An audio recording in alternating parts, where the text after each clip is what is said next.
The body of 19-year-old Eva Silva, who died in a shelter, is brought to a temple in Spanish Andalusia. Moments later, several warriors arrive at the same church morgue, wounded and seemingly just out of battle. Among them is Shannon, the owner of an ancient artifact, but she is critically injured. Their enemies are closing in, ready to break into the building. Dramatic pause. Then one of the nuns removes a glowing disc from the back of the dying warrior and places it into Eva's body.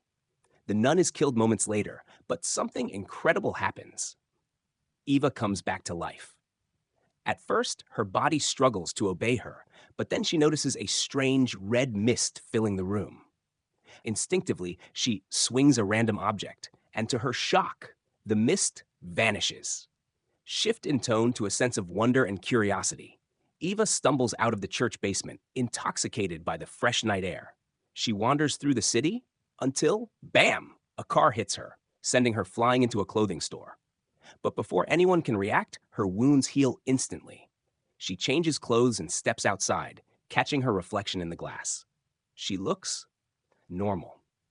Meanwhile, in the Vatican, Father Vincent, a devoted envoy, arrives at the church seeking answers about the missing halo. He learns about Eva and immediately realizes the artifact has a new host. Eva returns to her shelter and shocks her friend Diego, who thought she was dead. She excitedly explains her newfound powers, but she has no idea where they came from. At the same time, Father Vincent makes a startling discovery. Before her death, Eva was paralyzed. So, how is she walking now? Excitement builds as Eva tests her new abilities. Eva runs along the beach, feeling sensations she's never known before. Later, she ventures into the city and finds herself in a nightclub. The music is overwhelming. The drinks are strong, and when a man insults her, she pushes him away with unexpected force, sending him flying several meters back. Terrified, Eva runs away. Meanwhile, Father Vincent investigates Eva's past. He learns that she was placed in the orphanage after a car accident that killed her mother. Her father and the rest of her family? Unknown. Morning comes, and Eva, afraid that everything might be a dream, jumps into a pool, forgetting that she can't swim. She nearly drowns, but a young man, Jack, saves her. They have breakfast together, where she meets his friends, Chanel, Zoe, and Randall. Elsewhere, Sister Mary shares her fears with Father Vincent. Who attacked the warriors, and why? The priest assigns Mary to find Eva before their enemies do. Eva asks Jack if she can stay with them. He explains that they live by a simple rule: take everything for free. They occupy luxurious houses, live there for a while, clean up, and move on before the owners return.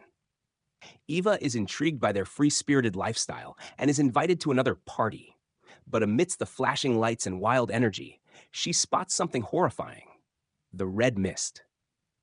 She follows it and witnesses it, absorbing the souls of people using illegal substances. Meanwhile, back at the church, a terrifying presence enters the morgue, searching for the halo inside Shannon's body. When it finds nothing, it tears through her back with its claws. In the lab, Dr. Julian Silvius demonstrates a miracle medal to a stunned audience. But among them is Cardinal Duretti, who is shocked. Did she get the venom? As Julian plunges her hand into the world's first quantum portal, something otherworldly begins to take shape. Action intensifies as forces collide. Father Vincent receives word: Eva has been found on the university campus. Meanwhile, Eva and Jack sneak into the lab, where she discovers a glowing armor that reacts to her presence. Elsewhere, Sister Mary interrogates a suspect about the attack on the warriors. She learns something disturbing: they were set up. As Eva tries to escape from security, a portal rips open, and from it emerges Tarask, a demon. But before it can strike, the warrior nuns arrive. Eva, panicked, hurls a piece of the armor at the creature, out banishing it to hell. Shocked, the nuns realize this girl isn't ordinary. Eva, desperate for answers, is knocked out and taken to the church. She wakes up tied to a bed. The mystery deepens. When Eva struggles, the halo reacts, allowing her to phase through the bed. She accidentally unleashes a shockwave, sending the nuns flying across the room. Father Vincent explains everything. Long ago, Saint Ariella fought for God. After suffering a mortal wound, the angel Adriel saved her by giving her his halo. Now, that same power is inside Eva. But Eva isn't convinced. She escapes and returns to her old orphanage, where she makes a horrifying discovery. Sister Frances, the caretaker, was secretly drugging and killing children. Eva confronts her just as she's about to inject Diego. In a moment of fury, Eva snaps Sister Frances' neck. She has killed a human for the first time. Diego begs her to run.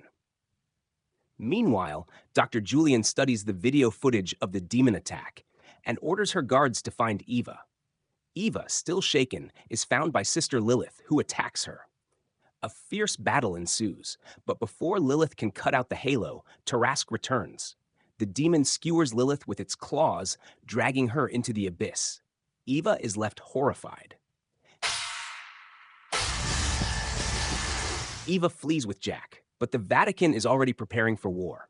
Dr. Julian makes a bold declaration. We will open the gates to another world, and the church cannot stop us. Meanwhile, Father Vincent and Cardinal Duretti are locked in a power struggle. Who is truly on God's side? And Eva, she must choose. Will she embrace her destiny, or will she run from it? The next episode is coming soon. Stay tuned.